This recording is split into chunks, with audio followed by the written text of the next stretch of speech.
हरियाणा के मेवात से बड़ी खबर है। नूह इलाके में जहां विश्व हिंदू परिषद का ब्रिज मंडल यात्रा निकल रही थी, उस पर पहले पथराव हुआ, आगजनी हुई, दर्जनों गाड़ियों को आग लगा दी गई दूसरे समुदाय की तरफ से।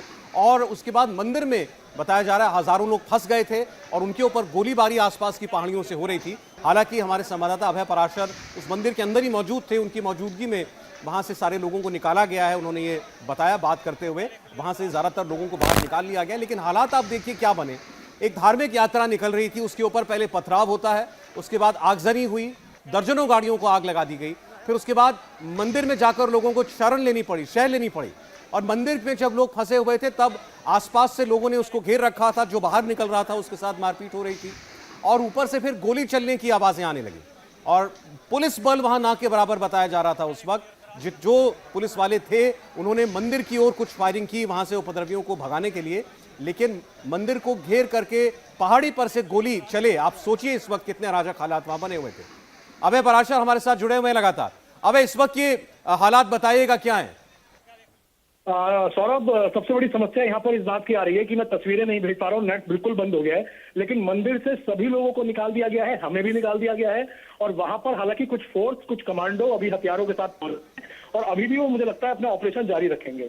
अब मंदिर से मैं बाहर निकला हूं सौरभ, तो उससे ये पता लगता है कि मंदिर से बाहर निकलने के तकरीबन 20 से 25 कदम मैं चला हूं। यहाँ पर तमाम कुछ एम्बुलेंस है, एम्बुलेंस को फूंक दिया गया है। गाड़ियां यहाँ पर जली हुई कंडीशन में हैं, जिनकी तस्वीरें मैं थोड़ी बहुत देर में कहीं जाकर भेज पाऊंगा।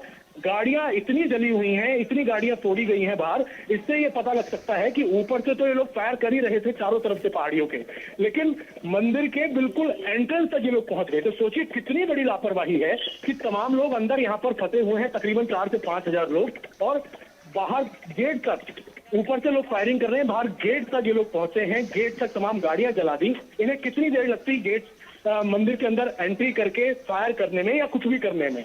सिचुएशन बेहद गंभीर थी, लेकिन बहुत बड़ी लापरवाही इसमें साफ तौर पे यहाँ पर पुलिस प्रशासन की भी देखने को मिलती है, क्योंकि लोग इतने फंसे हुए हैं। सब कुछ पहले से तय था कि यहाँ पर शोभा यात्रा निकलेगी, उसके बाद पहले पथराव होता है, फिर फायरिंग होती है, फिर गाड़ियां जलाई जाती हैं, फिर चारों तरफ से घेर के टारगेट किया जाता है। तो मैं आपको यहाँ पर अगर गिनती करके बताऊं सौरभ, तो तकरीबन यहाँ की तस्वीरें बहुत भयावह है। मंदिर से बाहर निकल के मात्र 20 कदम की दूरी पर है, और मुझे ऐसा लग रहा है कि हमारी इंडिया टीवी की जो हमारी कैब थी वो भी जलाकर खाक कर दी गई है, क्योंकि लाइन से गाड़ियां यहाँ पर जली हुई हैं। गिनती नहीं है यहाँ पर कितनी, और ये सारी उन्हीं लोगों की गाड़ियां हैं सौरभ। मैं आपको बता दूं, जो लोग, देखिए हमारी इंडिया टीवी की गाड़ी पूरी तरीके से जलाकर खाक कर दी गई है। और मैं आपको बता दूं सौरभ की ये तमाम वही लोग थे जो लोग विश्व हिंदू परिषद की जब रैली निकली थी, जब इनके ऊपर अटैक हुआ, तब ये सारे लोग इस मंदिर में आए ताकि मंदिर में अपने आप को सेफ महसूस कर सकें। उन्हीं के साथ हम भी यहाँ पर पहुंचे, क्योंकि बाहर बहुत ज्यादा टारगेट किया जा रहा था, पथराव किया जा रहा था। तो एक बात समझ में नहीं आ रही अभय, ये जो उपद्रवी थे जिन्होंने इतना सब आगजनी, गोलीबारी सब की है, ये आसपास के लोग थे? कौन थे ये? क्रिमिनल थे? कौन थे? और अकारण बिना किसी उकसावे के चलती यात्रा के ऊपर बस इन्होंने हमला करना शुरू कर दिया। सौरभ, जो सिचुएशन हमने महसूस की, ये सब आसपास के ही लोग थे, क्योंकि कॉलोनियों से पथराव किया गया, छतों से पथराव किया गया। छत के ऊपर लगातार ये लोग, ऐसा लग रहा था टारगेट करके बैठे हुए हैं, टारगेट करके बैठे हुए हैं ऐसा लग रहा था। और अभी यहाँ पर फायरिंग, बहुत ज्यादा फायरिंग हुई है, कई लोगों को गोली लगी है। और अभी भी यहाँ पर जो हमने आपको बताया, पहाड़ों से तो फायरिंग हुई है, गाड़ियां पूरी तरीके से जला दी गई है, मतलब लाइन पे ऐसा लग रहा है। और अभी भी यहाँ पर, अगर मैं आपको बाहर बताऊं, कुछ लोग यहाँ पर मौजूद हैं, मुझसे बात भी करना चाह रहे हैं, लेकिन यहाँ पर पहाड़ियों पर लोग घूमते फिरते हुए नजर आ रहे हैं।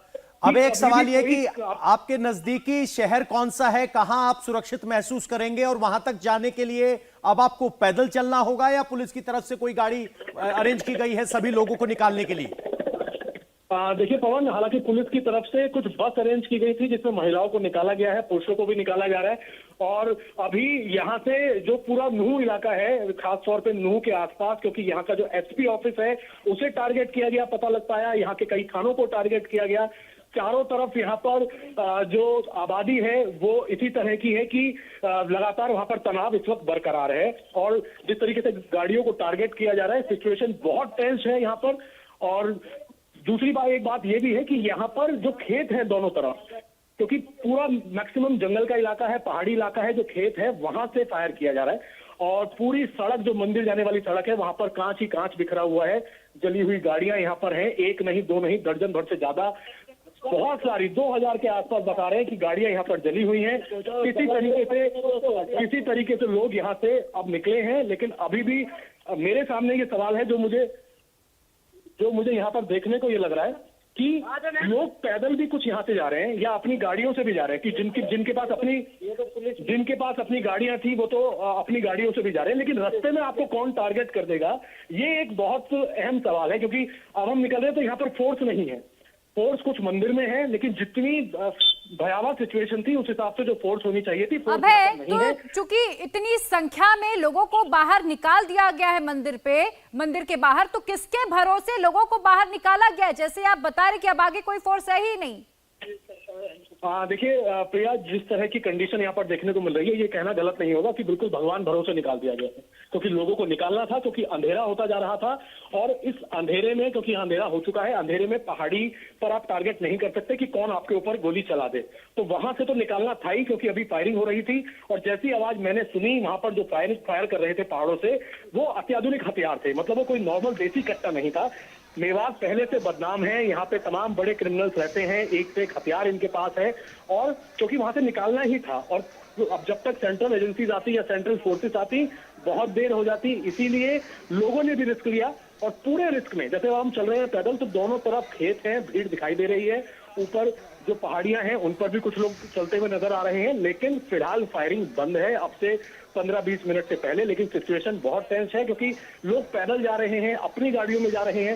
सुबह जब हम अपनी गाड़ी में आ रहे थे, जिस स्पॉट पर दिल्ली अलवर चौक पर जहां पर सबसे पहले हमला हुआ था, वहां से जब हम गाड़ी से इस मंदिर तक लाए तो हमारी गाड़ी पर कई पत्थर मारे गए, तमाम गाड़ियां हमें जली हुई मिली। तो ऐसे में रास्ते में कौन आपके साथ क्या कर देगा या कौन कहां से हमला करेगा छिपके, क्योंकि मेवात के लोग बताया जाता है यहाँ के बहुत एक्सपर्ट है, इन्हें पता है कौन सी जगह छुपना है, क्या करना है। तो ये सिचुएशन यहाँ पर है।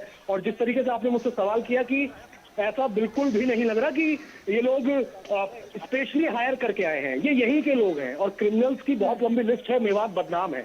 और पुलिस की लेकिन जो यहाँ पर लापरवाही थी, वो बहुत बड़ी लापरवाही देखने को मिली है, क्योंकि पुलिस फोर्स को, यहाँ के जो एसपी हैं, यहाँ के जो एसएसपी हैं, सबको इस बात की जानकारी थी कि यहाँ से सबको जानकारी थी, कदम नहीं उठाए गए। अभय, आप अपना ध्यान रखिए, सुरक्षित रहिए, हम आपसे लगातार अपडेट लेते रहेंगे।